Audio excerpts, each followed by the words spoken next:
Assalamualaikum Ibu. Waalaikumsalam warahmatullahi wabarakatuh. Ngapunten mengganggu waktunya Ibu Aminta. Boleh, silakan. Ada yang bisa saya bantu? Ibu. Iwan. Oke. Perkenalan Ibu, nama Iwan dari SMA 1 Pemalang. Maksud kami ke sini yang pertama silaturahim, yang kedua ingin berdiskusi dengan Ibu kaitannya dengan program kami yaitu di Guru Penggerak adanya kepemimpinan dalam pembelajaran begitu. Ada beberapa hal Ibu mohon izin yang ingin beberapa kami diskusikan Ibu begitu. Silakan. Sakit dimulai Ibu nggih ngapunten nggih.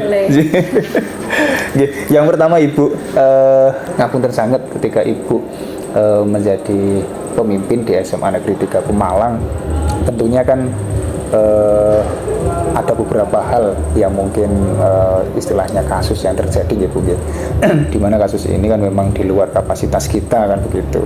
Yang memang nyatanya secara otomatis ada begitu.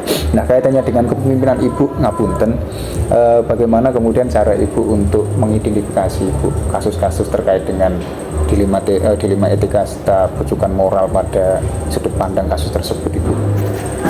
Ya, terima kasih Pak Iwan. Saya mengidentifikasi kasus itu, apakah kasus itu merupakan dilema etika atau pujukan moral. Biasanya saya begini, kalau keputusan itu merupakan biasanya kan ada dua alternatif keputusan begitu ya. Kalau dua alternatif keputusan itu salah dan benar, atau ada sesuatu yang menyalahi regulasi, itu berarti saya masukkan keputusan moral. Tapi kalau keputusan itu benar di satu sisi tapi juga benar di sisi yang lain, berarti itu termasuk dilema etika. Seperti itu Pak. Oke. Berarti tetap Ibu menganalisa Ibu dari sudut pandang itu ya, tidak kemudian serta-merta langsung mengklasifikasikan ini ke dilema etika itu tidak ya, melalui proses ya. Nggih, matur nuwun Ibu. Kemudian selama ini Ibu kaitannya dengan kasus tersebut artinya dari sisi pengambilan keputusan Ibu selaku pimpinan di SMA Negeri 3 Pemalang termasuk ada kepentingan-kepentingan yang sama-sama benar atau sama-sama mengandung nilai kebajikan. Kira-kira Ibu melihat itu seperti apa Ibu, kondisi seperti itu? Cara mengambil keputusan. Cara mengambil keputusannya nggih, leres. Ketika ada kasus, saya mengumpulkan fakta dulu sebanyak-banyaknya dari berbagai sisi. Kemudian saya akan mengumpulkan siapa saja yang terlibat. Lalu menganalisis benar salahnya masing-masing. Biasanya mempunyai alibi, mempunyai alasan seperti itu. Lalu kita membuat alternatif solusi dan baru setelah itu membuat atau mengambil keputusan. Setelah diambil keputusan itu biasanya kami juga berefleksi supaya ketika nanti ada kasus semacam itu lagi atau kasus yang lain, kita bisa membuat keputusan yang lebih tepat lagi seperti itu. Oke, terima kasih Ibu atas pertanyaan yang kedua dari saya. Izin melanjutkan Ibu, saya Hanana Fairuz Nihla dari SMA Negeri 1 Pemalang. Terima kasih siang Ibu. Terima kasih atas waktu Ibu dan kesempatannya karena kami diberi kesempatan untuk bertemu dengan Ibu. Izin melanjutkan pertanyaan Ibu. Tadi Ibu sudah menyampaikan beberapa hal. Kemudian langkah atau prosedur seperti apa yang biasanya Ibu lakukan selama ini Ibu dalam proses tersebut? Tadi secara sepintas sudah saya sampaikan ya. Jadi saya pertama itu mencari atau menentukan penyebab permasalahan. Misalnya ada siswa terlambat, misalnya penyebabnya apa gitu kan. Kemudian menentukan siapa saja yang terlibat.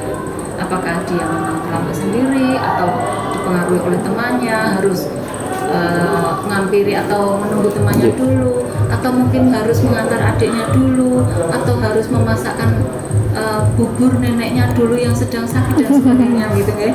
Kemudian eh, itu kasus-kasus yang mungkin tidak terlalu berat ya, tapi kalau yang agak berat nanti kita lanjutkan dengan berdiskusi dengan warga sekolah, utamanya yang lebih dekat-dekat dulu dengan para warga, biasanya seperti itu. Lalu kami membuat beberapa alternatif solusi atau keputusan begitu. Lalu kami timbang-timbang lagi, kami minta pendapat dengan warga sekolah yang lebih luas lagi, termasuk guru BK tentunya, karena yang biasa menangani kan BK terlebih dahulu itu. Terus setelah itu barulah keputusan yang final kita ambil. Dan tidak lupa sepanjang langkah-langkah itu selalu diiringi dengan doa. Biasanya kalau kami itu ya mungkin Bu Handana, Pak Iwan juga nih, setiap pagi selalu sholat duha dulu, terus sholat istikharah biasanya. Karena setiap hari selalu harus ada yang diputuskan. Maka selalu ditambahi sholat istikharah begitu, supaya Allah memberikan petunjuk bagaimana mengambil keputusan yang tepat. Berarti prosesnya panjang ya Bu untuk sebuah keputusan ya Bu. Kemudian satu lagi Bu, menurut Ibu anggapan efektif dalam pengambilan keputusan pada kasus tersebut itu bagaimana ya Ibu? Hal apa yang dianggap efektif begitu? Maksudnya bagaimana mengambil keputusan secara efektif begitu? Iya, betul. Iya.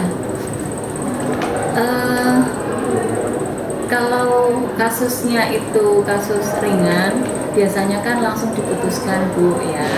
Jadi yang sudah biasa-biasa begitu bisa langsung diputuskan. Tetapi kalau tidak, itu ya melalui langkah-langkah itu tadi. Meskipun mungkin agak membutuhkan waktu, tetapi keputusan yang tepat kan harus kita ambil. Jangan sampai terburu-buru, tidak peduli dengan pendapat warga sekolah yang lain, tahu-tahu ternyata ada hal yang lain yang tidak kita terlupakan begitu. Ada hal yang lain yang terlupakan. Nah seperti itu. Maka hal efektif yang harus saya lakukan itu biasanya menelaah dulu siapa yang terlibat, kemudian kasusnya itu urgen atau tidak. Kalau urgen itu segera kita tangani. Kalau misalnya bisa dipending, ya disesuaikan waktunya, karena setiap warga sekolah punya kesibukan masing-masing juga, ya mengajar, tapi juga ada tugas tambahan yang lain, ada yang menjadi wali kelas, bendahara dan sebagainya. Jadi menyesuaikan gitu. Tapi kalau kasus itu urgent, memang harus segera kita putuskan. Kemudian saya juga melihat, mempertimbangkan bagaimana sosok-sosok panutan saya itu dulu mengambil keputusan. Saya berkaca dari para senior, Bapak Ibu Kepala Sekolah yang sudah senior, yang terlebih dahulu bertugas, itu biasanya saya minta pendapat beliau, kemudian melihat bagaimana beliau dulu mengambil keputusan. Atau dulu ketika saya masih menjadi guru, ketika kepala sekolah saya itu ketika kita ada kasus itu bagaimana kepala sekolah memutuskan, seperti itu. Jadi berbagai hal itu yang membuat kita bisa efektif membuat keputusan. Terima kasih Ibu. Kemudian apakah ada tantangan Ibu dalam Ibu mengambil sebuah keputusan tersebut? Tantangannya nopo mawon nggih Ibu? Tantangannya yaitu tadi, kalau rujukan moral itu tantangannya hawa nafsu sendiri. Tapi kalau yang dilema etika itu kan mau mengambil keputusan A juga benar, mengambil keputusan B juga benar. Tapi kalau misalnya mengambil keputusan A mungkin B dirugikan, mengambil keputusan B A dirugikan, maka Nah di situ tantangannya bagaimana supaya keputusan itu diambil tapi dengan meminimalisir kerugian di semua pihak. Jadi supaya tidak ada pihak yang merasa dirugikan, sama-sama saling, kalau bahasa Pemalangnya bom-bom gitu. Nggih. Legowo, nggih. Betul.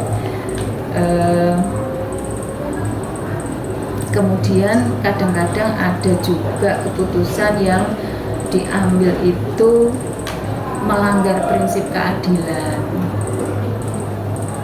Tapi karena kecenderungan atau dalam tanda kurung kasihan ya, karena kondisi seseorang itu kadang kan prinsip keadilan harus dikesampingkan. Nah seperti itu, bagaimana caranya memberikan penjelasan kepada berbagai pihak bahwa prinsip keadilan ini sementara kita sisihkan karena ada sisi kemanusiaan yang harus kita angkat. Ya. Terima kasih Ibu untuk beberapa jawabannya. Monggo. Oke, Assalamualaikum Ibu. Ya. Assalamualaikum Ibu. Waalaikumsalam. Bu, saya dari SMK Negeri 1 Pemalang. Sekian Triwali Brilianti Ibu. Bu Brili ya panggilannya. Iya. Oke, jadi saya di sini bersama rekan-rekan untuk memenuhi tugas pendidikan guru penggerak gitu ya, tentang pengambilan keputusan berbasis kebajikan. Jadi tentang dilema etika gitu. Saya melanjutkan dari pertanyaannya tadi. Untuk kasus dilema etika Ibu, dalam penanganannya biasanya Ibu menjadwalkan atau langsung pada saat kejadian itu, di tempat kejadian itu, atau ada prosedur lain yang dijalankan? Bergantung ringan atau berat kasusnya. Kalau kasus ringan bisa langsung diputuskan. Misalnya apa ya?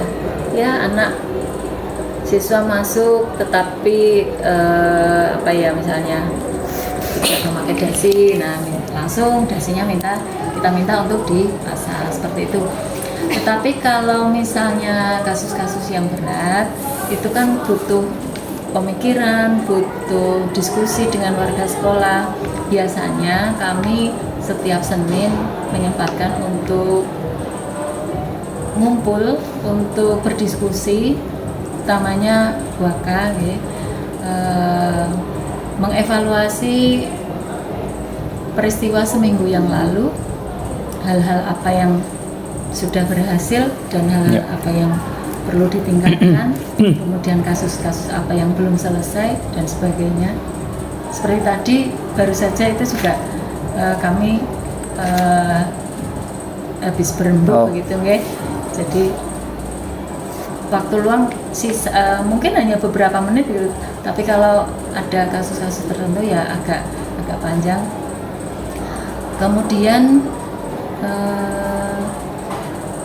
kasus yang berat itu selain dengan para waka, wali kelas, BK, kita konsultasikan gitu, kita rembuk bersama.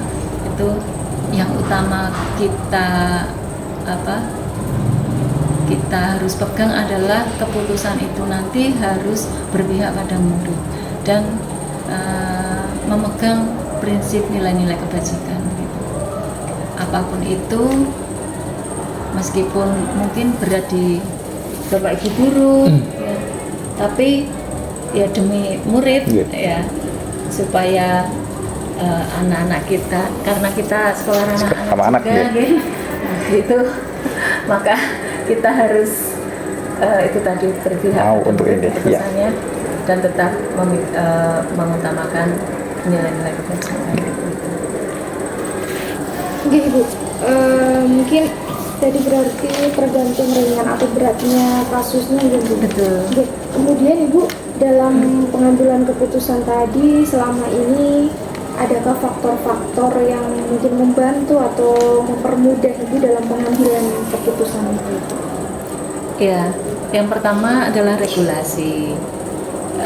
kalau regulasi sudah jelas kan kita tahu mana yang harus kita putuskan. Kemudian yang kedua itu stakeholder itu tadi ya, Waka, kemudian BK, wali kelas, guru mapel juga kalau diperlukan, dan juga komite. Kadang-kadang kami mengundang komite juga untuk berembuk kasus-kasus tertentu. Tapi mudah-mudahan tidak sering ya. Harapannya begitu. Kemudian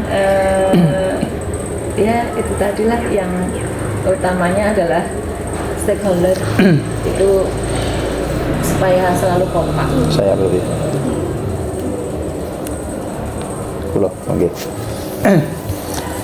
Oke Ibu, terima kasih Ibu dari apa yang sudah Ibu sampaikan kepada kami.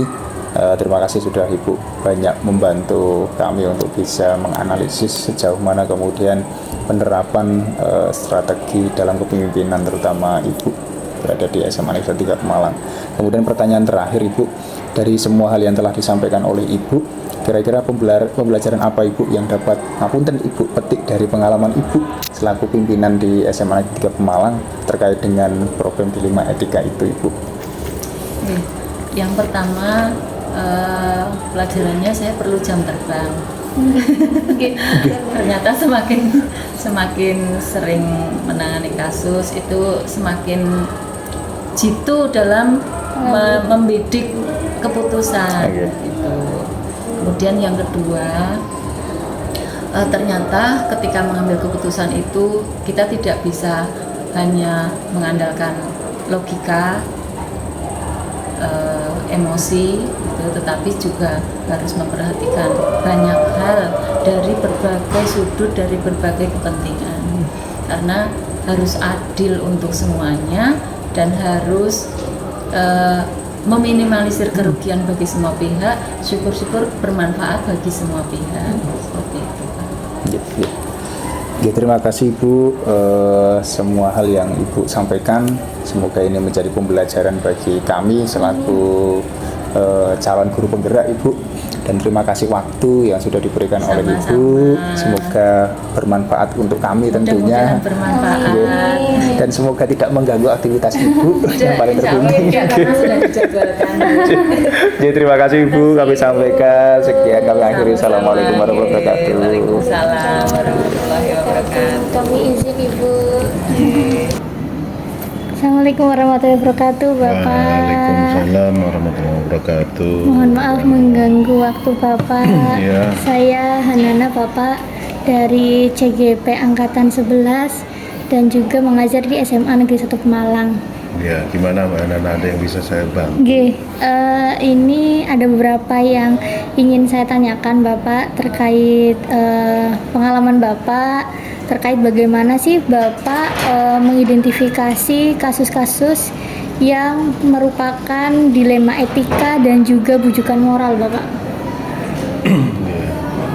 Pertama-tama sebelumnya ya berarti harus tahu dulu apa itu dilema etika dan bujukan moral ya.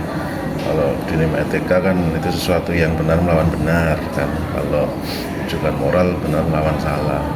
Memang dalam kondisi real di tempat kita kerja di sekolah itu terkadang itu ada hal-hal yang memang kita harus membuat keputusan yang didasari dari apa dulu, ada prioritasnya itu kan.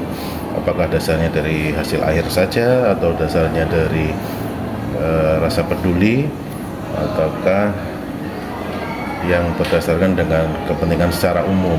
Contoh di bidang hal di menentukan anggaran itu aja kan kadang dengan anggaran pos yang terbatas, tapi biar bagaimana semua kegiatan itu bisa terlaksana. Nah, berarti mau tidak mau itu kan harus ada skala prioritas kan, karena semuanya membutuhkan suplai dana yang ya namanya adil ya. Adil kan tidak harus sama rata. Mungkin itu awalan jawaban dari saya, Mbak. Gini Pak, berarti menentukan dulu prioritasnya yang mana yang harus diselesaikan, ngoten nggih Pak. Ya. Kemudian bagaimana Bapak menjalankan pengambilan keputusan tersebut Bapak? untuk kasus di mana ada dua kepentingan yang sama dan juga mungkin sama-sama benar atau bahkan sama-sama salah, bagaimana Bapak cara mengatasinya Bapak? Yang pertama jelas mengambil landasan hukumnya dulu, dasar hukumnya dari mana sebuah keputusan itu akan diambil tentang kegiatan sesuatu atau sesuatu hal yang memang harus dilakukan. Kita mengambil landasan hukumnya, dasar hukumnya dulu yang memang menopang dari kegiatan itu. Kemudian yang kedua, selain dasar hukum adalah program tersebut berbasis data. Dari data yang kita punya, data kejadian sebelumnya atau kegiatan tahun sebelumnya itu dianalisis dulu kan, Nah, jadi mana yang memang benar-benar itu urgent untuk diprioritaskan lebih utama. Jadi dasarnya itu. Dan kita di sekolah kan sudah mempunyai rapot pendidikan. Nah, itu dasar utama untuk menentukan nanti hasil akhir keputusannya seperti apa. Ya dasarnya dari itu. Sehingga tidak karena faktor yang pelaksana programnya, misalnya si A saya kurang senang tapi saya senang si B aja ya, bukan karena itu. Mungkin itu alasannya itu. Jadi memang harus ada landasan hukumnya, kemudian hasil analisis datanya yang menopang ke situ. Berarti objektivitasnya ya Pak, Iya, diperlukan ya Pak. Memang dasar utamanya adalah melalui peraturan kan, Peraturan. berlaku. Betul. Kemudian prosedurnya seperti apa Pak? Yang biasanya Bapak lakukan itu bagaimana? Prosedur ya kita melalui musyawarah mufakat kan, itu pasti kita junjung tinggi. Pasti akan kita mengadakan rapat, pertemuan untuk memusyawarahkan hal-hal yang memang akan kita laksanakan, program mana saja yang memang itu sudah urgent, mendesak sesuai dengan kebutuhan, dan mana yang mungkin bisa sedikit ditunda atau mungkin bahkan ya tidak hanya dalam waktu bulan, mungkin di tahun berikutnya baru bisa dilaksanakan. Jadi tetap sambung menyambung, makanya harus sesuai dengan visi misi sekolahnya. Kalau visinya nyambung dengan data yang ada, kemudian hasil analisisnya seperti apa, kemudian kita membuat program dasarnya kan dari data yang ada. Jadi seperti itu. Yang lain lagi? Terus kemudian menurut Bapak efektivitasnya dari penyelesaian tersebut berapa persen Bapak menurut Bapak? Ya memang yang namanya sebuah kebijakan itu tidak bisa 100% mungkin bisa memenuhi keinginan semua warga sekolah ya. Pasti ada yang beberapa itu nggak cocok atau nggak senang dengan hasil itu. Tapi kembali ke bahwa musyawarah untuk mufakat itu kan memang risiko yang paling kecil yang kita ambil. Jadi memang tidak bisa kita 100%. Ya, mungkin di forum itu ya sudah akhirnya setuju 100%, tapi kan bisa jadi secara individu masing-masing ada yang kurang senang mungkin kan, karena mungkin pendapatnya tidak diterima dan sebagainya. Tapi itulah namanya musyawarah untuk mufakat. Jadi kepentingan lebih banyak orang yang akan dijadikan pedoman atau patokan untuk hasil akhir dari kebijakan.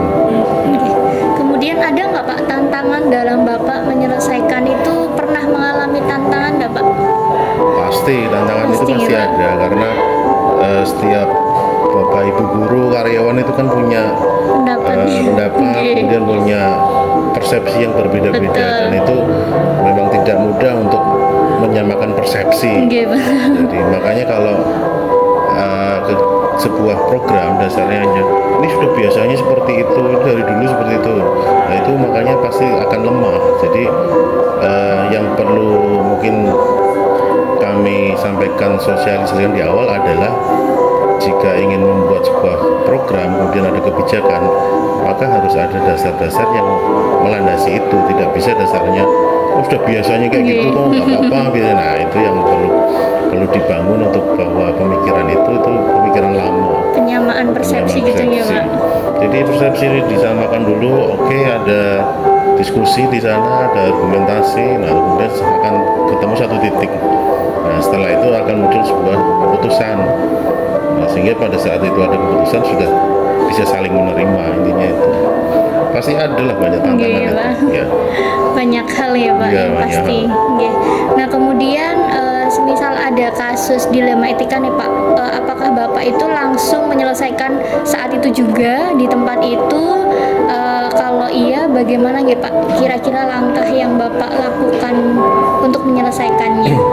Ya biasanya kita memang tidak menunda-nunda kalau sebuah permasalahan terjadi, dilema etika contohnya itu terjadi, entah itu individu dan sebuah organisasi atau antar bidang atau antar individu. Intinya biar tidak berlangsung lama, kita panggil kedua belah pihak, kita diskusikan bersama, kita samakan persepsinya. Mungkin keinginan yang disampaikan A bukan itu, mungkin yang disampaikan B bukan itu. Jadi setelah ketemu baru oh yang diinginkan A dan B itu sebenarnya ini. Maka setelah ada diskusi, kemudian ada rembukan yang musyawarah untuk mufakat tadi, otomatis akan nantinya saling menghargai. Dan yang penting adalah saling menghargai perbedaan. Jadi tidak harus semuanya itu sama dan tidak juga merasa bahwa saya yang paling benar. Karena di berbagai hal saya kalau tidak menguasai terkait misalnya masalah pertukangan, masalah yang berhubungan dengan satpras, saya juga tidak malu untuk bertanya pada teman-teman yang di bagian itu.